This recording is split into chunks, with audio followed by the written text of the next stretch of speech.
Imagination. You know, I think that's the principal benefit for me as a senior fan of Lego, and that is that it stimulates my imagination. I'm getting the exact same benefit that someone who's 4 years old who plays with Lego gets. It is stimulating my imagination, and I think that's good for me. And I'm here to spread the word that Lego is good for seniors to interact with, to build, and to cultivate our imaginations just like it is for kids. And I have lately, I know I'm the last guy on earth to discover this, but I have lately discovered the joys of not only building sets, but of collecting minifigs. Now, you know, like I said, I'm the last guy on earth to discover this, but you have to remember, I've only been doing this for a couple of months. And unlike a kid who goes on their journey and starts to build and then discovers minifigs and the whole deal, I'm doing this for the first time too. So it's really exciting to me. So bear with me as I lay out for you my journey in the last couple of weeks of deciding to collect minifigs as well as sets, and also the last guy on earth to figure it out, the fact that I can customize my own minifigs. I mean, duh. And just the fun I've had in doing that. And so that's why I call this particular episode Adventures with Minifigs. I'm Tom Bray, since 1954. And like I said, my journey with Lego is brand new, and I've been collecting sets for only, it's got to be just a couple of months now. And I started building with my son, who was visiting from Berlin, and an adult fan of Lego. And it just caught fire with me. And I have been collecting the Dungeons and Dragons minifigs. I mean, I bought Series 26, which is the space theory theme. And they were nice, but I didn't think much of them. But I collected them and they were fun. But I really caught fire when this Dungeon and Dragon minifigs set came out. And the reason is because I am a kind of a fantasy castle guy. That's where I've landed as my favorite sets to build and the kind of theme that I'm trying to build in my Legoland. And I think that every single one of those figures is a home run. And that's why I have been building armies with them, and I've been collecting multiples. And because I'm now beginning the idea of customizing my own minifigs, I'm saving spare parts from extra minifigs that I buy in this Dungeon and Dragons series because they've become very useful to me. So the first figure I've tried to customize for myself was the Paladin Dragon figure, because I was building a small squad of them and I wanted to have a commander of those troops that looked different. And so I went into my toolbox of Lego parts that I've just begun to put together. And what I did was I took the armor off of the dragon. And because I like the breastplate that's printed on the figure itself, it looks very regal to me, and it looks kind of officer-like to me. I put on some gold epaulets from another character, and I added the cape from an extra vampire that I had from the Dungeons and Dragons series, and it's this beautiful blue cape. I put that on. I grabbed a new sword that has kind of a lightning red effect that I think comes from the Ninjago world. And lo and behold, I have a customized minifig. I mean, this was just so much fun for me to do.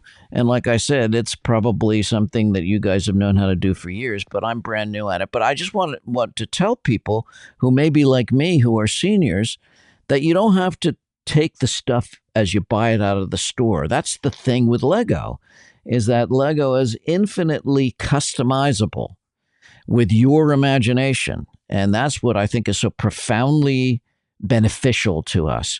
Now, you don't even need to customize it very deeply. I also am putting together an army of vampires for my fantasy kingdom off of those Dungeon and Dragon figures.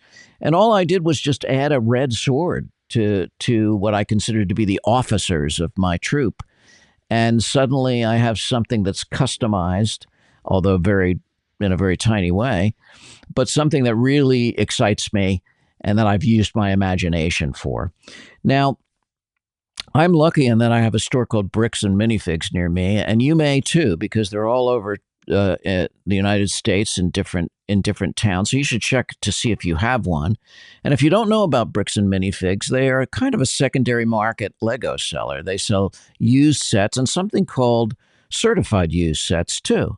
And I never knew what they were until I came into the store and I discovered that what happens is one of their Lego experts certifies that all the parts and minifigs and directions are within the set that they're selling you as certified, which makes it fun to buy a used set because you know all the pieces are there. So I bought several sets from them in the castle, fantasy castle, and the forestman theme, and I've just had a lot of fun with them. But I also go there to collect minifigs because not only can you buy the new collectible figures out of the box, but they also have display cases filled with minifigs that are used, as well as a table with a bunch of round, clear cubes that have minifigs inside of them. And that's where I usually go to hunt for minifigs that I'd like to now begin to customize and use on my fantasy castle world layout. So I went the other day and I found 3 minifigs. And the way I find them and identify them is by using an app that you should know about if you don't. And it's called Brick Monkey.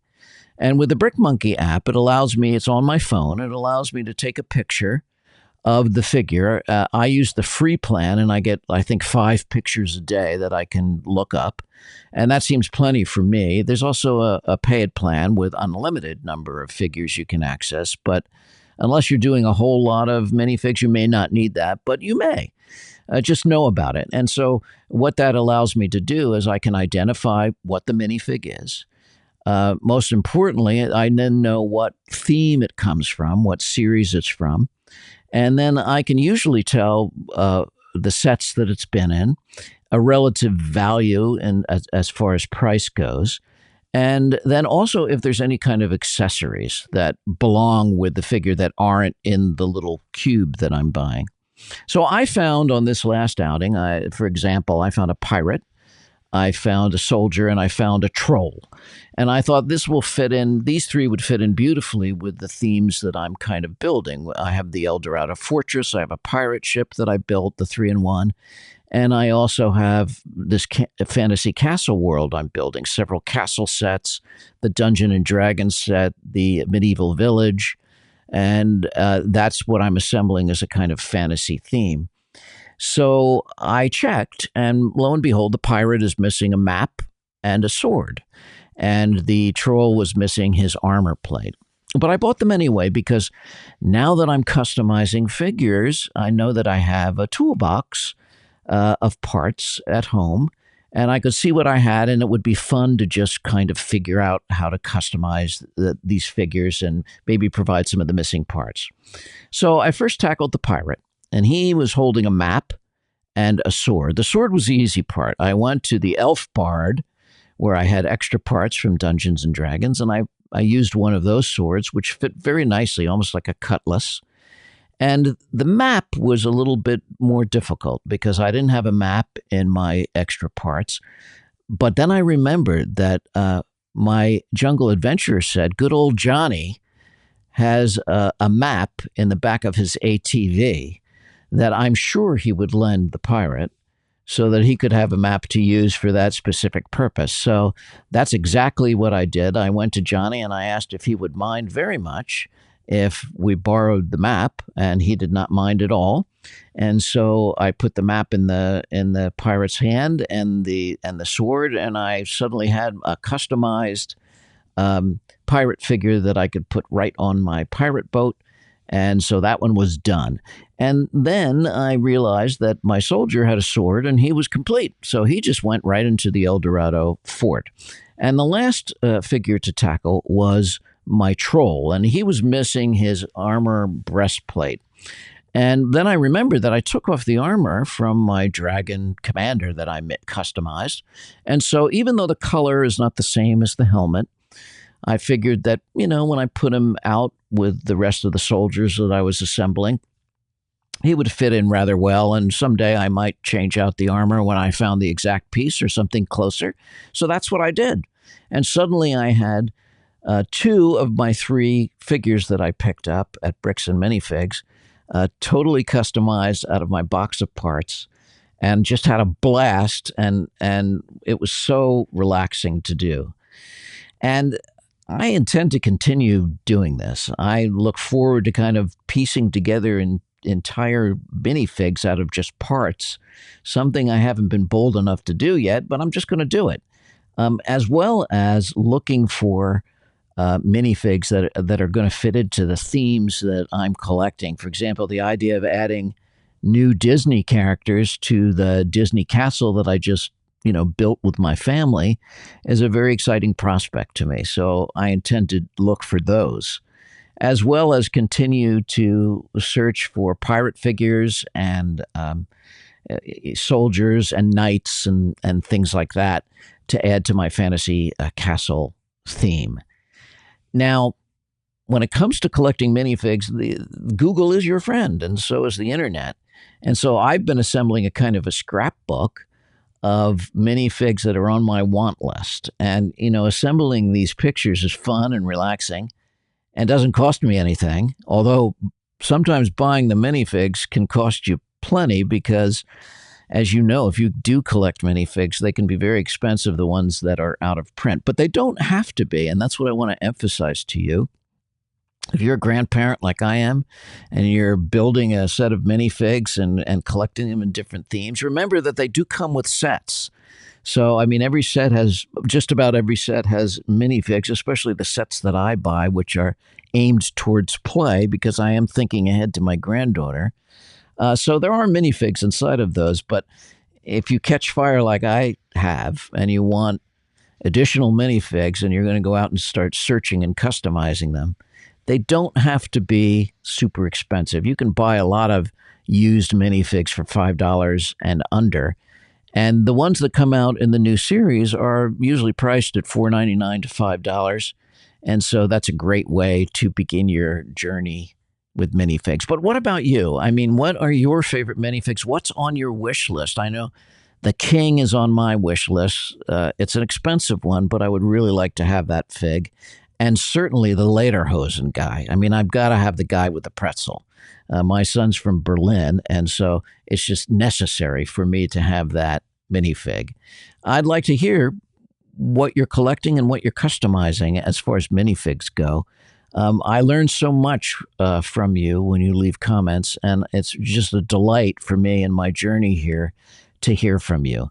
So just remember to go on an adventure with minifigs, and happy building and happy minifig collecting. We'll see you next time. Thanks for listening.